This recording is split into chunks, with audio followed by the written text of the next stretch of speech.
ఎండ్రాయి పప్పుతో బీరకాయలు తినాలనిపించిందండి. బీరకాయలు అయితే ఎటు తిరిగి మన చేలోనే ఉన్నాయండి. కాకపోతే ఎండ్రాయి పప్పు కొంచెం దూరం వెళ్ళి తెచ్చుకోవాలన్నమాట. ఇది ఎక్కడ దొరికిద్దంటే కృష్ణానది వంతెన మీద దొరికిద్దండి. ఆ వంతెన ఎక్కడ ఉండిద్దండి? పెనుమూడి దగ్గర. అటు కృష్ణా జిల్లాని ఇటు గుంటూరు జిల్లాని కలిపిద్ది అనమాట. చాలా అందమైన ప్రాంతం అండి. కృష్ణా జిల్లా మోపిదేవి వెళ్తే ఈ వంతెన తగిలిద్దండి. చాలా బాగుండిద్ది. ఎవరైనా ఇటు వస్తే ఖచ్చితంగా చూడండి. ఈ కృష్ణానది అనేది ఇక్కడ నుంచి ఒక 20 కిలోమీటర్లు ట్రావెల్ చేసి సముద్రంలో కలిసిద్దండి. హంసల దీవి అంటారు. అందుకని సముద్రానికి దగ్గర ఉండటం మూలాన ఇక్కడ అన్ని రకాల చేపలు పచ్చి కానీ ఎండి కానీ అన్నీ ఇక్కడ దొరుకుతాయండి. చూపిస్తాను చూడండి. ఈరోజు తీసుకెళ్తే రేపు వండించుకోవచ్చండి. తీసుకెళ్దాము.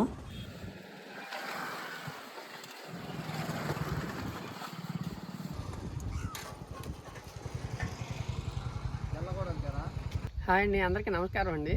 మన తుఫాన్కి బీరతోట మొత్తం కూడా దెబ్బతినిపోయిందండి. అయితే మనం తీసుకున్నటువంటి జాగ్రత్తల మూలన చాలా వరకు క్రాప్ అనేది తీసుకున్నాము. మనకైతే నష్టం అయితే జరగలేదండి. చాలా వరకు రికవర్ అయ్యానమాట. అయితే మా అమ్మగారు పొద్దున్నే బీరకాయ ఉండడం లేరా, వెళ్ళి కొంచెం బీరకాయలు అన్న బాగున్న చోట చూసి కోసుకురా అన్నారు. మన కోసం ఈ చెట్టు ఒక్కటే పైకి పాకిందండి. చూడండి, పైకి పాకిన దానికి పాకిన దానికి ఎంత తేడా ఉందో. పాకంది సగం పైన అంటే దాదాపు ఒక 60 నుంచి 70% డ్యామేజ్ అయిపోయింది. ఇది చూడండి పాకింది. ఇది ఎప్పుడైతే పైకి పాకిందో ఇది చూడండి, చాలా తెగుళ్ళు అనేవి చాలా తక్కువ ఉన్నాయి. ఎప్పుడైనా సరే బీర తోటలు వేసేవాళ్ళు ఎవరైనా సరే స్ట్రైకింగ్ విధానం కానీ లేకపోతే పందిల విధానం కానీ ఫాలో అవ్వండి అనమాట.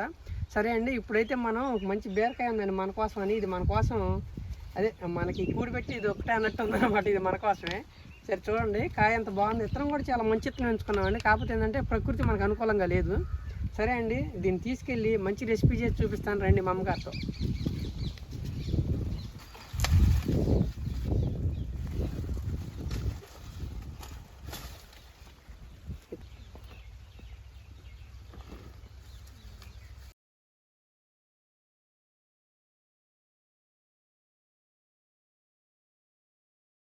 మా ఎక్కడికి వెళ్ళాయ్యా?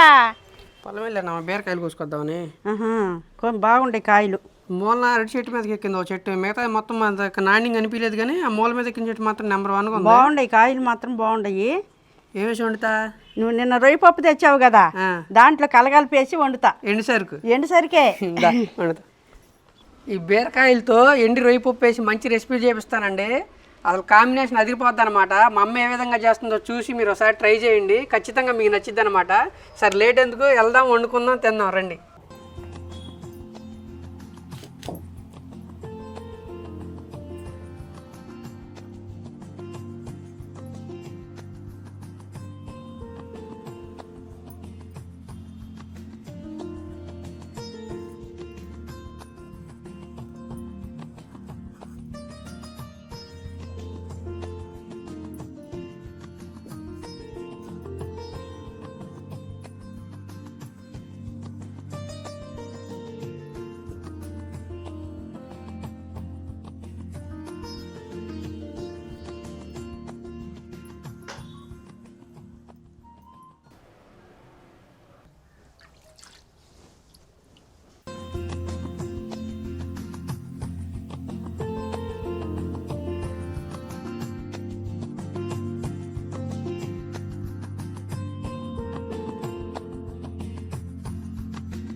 అయిందమ్మా?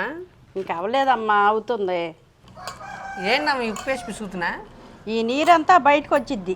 వస్తే నీరంతా పోతే బాగుంటుంది కూర.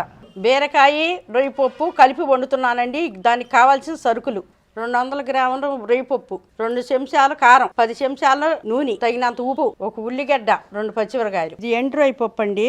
ఇది గట్టిగా ఉంటుంది. 2 గంటల సేపు నానబెట్టుకొని కూరలో వేసి వండుకుంటే చాలా బాగుంటుంది.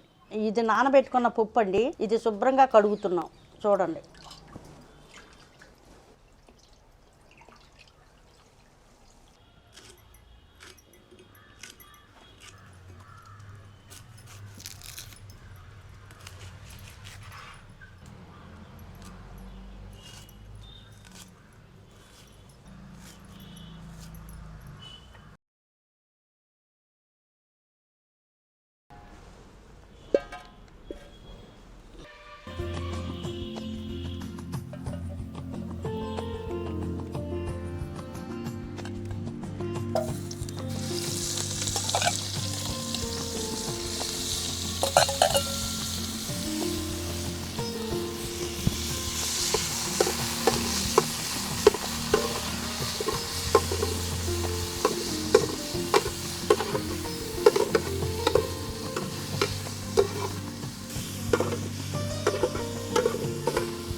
అయిందమ్మా.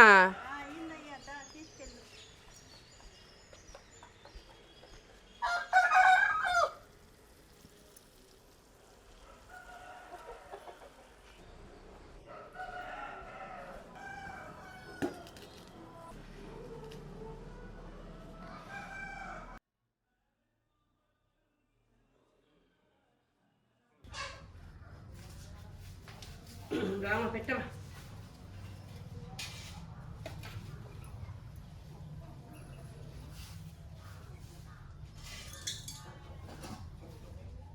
పట్టీలు ఇచ్చాను మార్కెట్లో.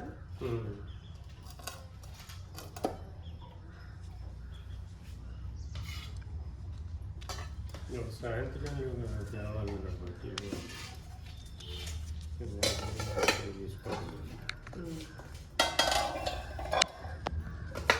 కూర ఎట్టుందయ్యా? చాలా అదిరిపోయింది కూర మాత్రం. ఈ మాల్ పచ్చిరొయ్యలు వచ్చినట్టు వచ్చేసింది ఇది మొత్తం. నానబెడితే మెత్తగిల్లిపోద్ది కదా, అట్టగా అయిపోద్ది. చాలా అదిరిపోయింది. ఫ్లేవర్ ట్రై చేయండి అండి, అసలు ఫ్లేవర్ మాత్రం అదిరిపోయింది. ఎండు రొయ్యలు బీరకాయ అసలు చాలా అంటే చాలా బాగుంది. ఉప్పు గట్టిగా ఉండేది నానబెడతంలో బాగుంది మెత్తగా. చాలా బాగుంది. పచ్చిరొయ్య అయినట్టుంది. రెండు ముక్కలేమో.